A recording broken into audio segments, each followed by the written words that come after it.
Hey class, it's Xavier, and I'm here to answer the questions that corresponded to our reading from Grandma and Young chapter 8 and the videos that we were supposed to watch today. So I'm going to answer some of these questions. We were asked, are the sessions how I thought it would be? I said yes and no. I said yes because I figured that it would be a lot of It listening and over giving recorded. It people doubled the a size of chance it. to share their story.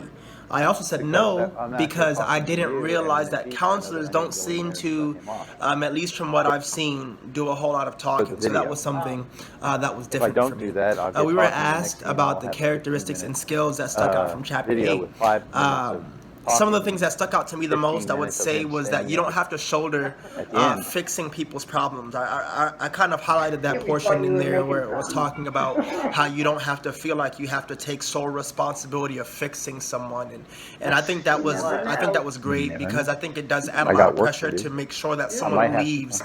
Yeah, I want to fixed. finish the You know what I'm saying? backyard. That I they want leave to finish fixed, the and I truck. I think that want that to was a finish the great point, car. I want helping to us finish to the realize schoolwork. I that we want to don't finish have to worry about bear my the sermon. burden. We're just gonna be there to help. We don't have to worry about fixing people. So I that said was I cool. want to. The part that was I notice I talking said I want about to. counter transference and talking about the whether the subconscious or the That's because subconscious you're or a loving, conscious emotional understanding. reaction that we have to people's problems. I Like I saw that said, we you're were a in loving. that just talking about how we need to Okay.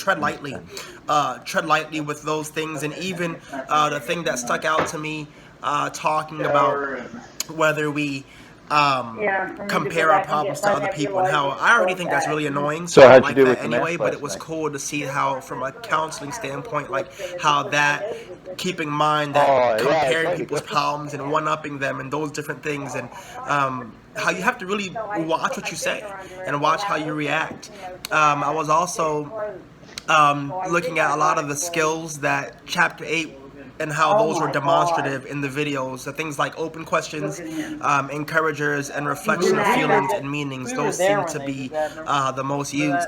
Some of the similarities and differences between the counselors. Number one, I was talking about how they seem to use encouragers across the board a lot.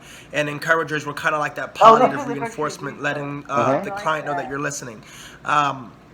Saw that they all tried to use reflection of feelings and meanings to get the client to kind of unpack the situation and kind of deal with it themselves, and just kind of guiding them through. So that was pretty cool to see how they use those things.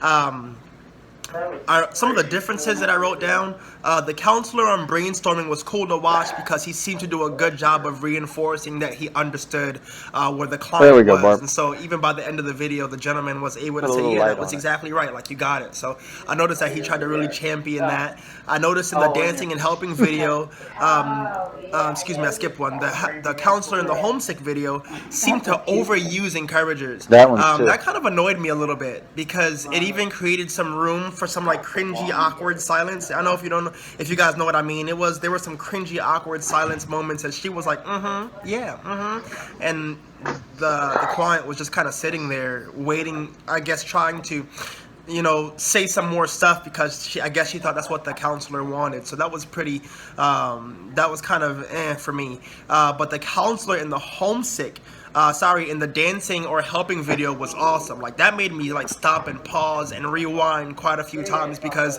literally in about 4 minutes I watched him help her or just give her those questions that was able to help her to really unpack how she was feeling. And I feel like in 4 minutes he really helped her to, she really just detangled all of her feelings, and it was nuts.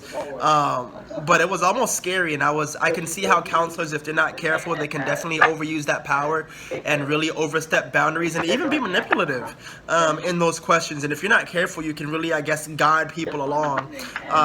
So we got to be careful about that, I'm seeing. And all three tried to take Great. a couple And of that those means skills they and got kind to of sleep so champion far. them into their choice of counseling. So that's something that I saw reoccurring. My one question is this: is based on the reading and the videos, am I right to assume that we as counselors aren't there to provide the answers for the clients, Happy but birthday rather to to you. help them scope the path toward the answer for themselves? So I'm not, that's my question, and I hope that maybe someone else will be able to talk with about that and see that in some other videos. But that's what I learned. I thought this week was great with the reading, fantastic with the videos. I really, really learned a lot, and I hope that this was able to help you.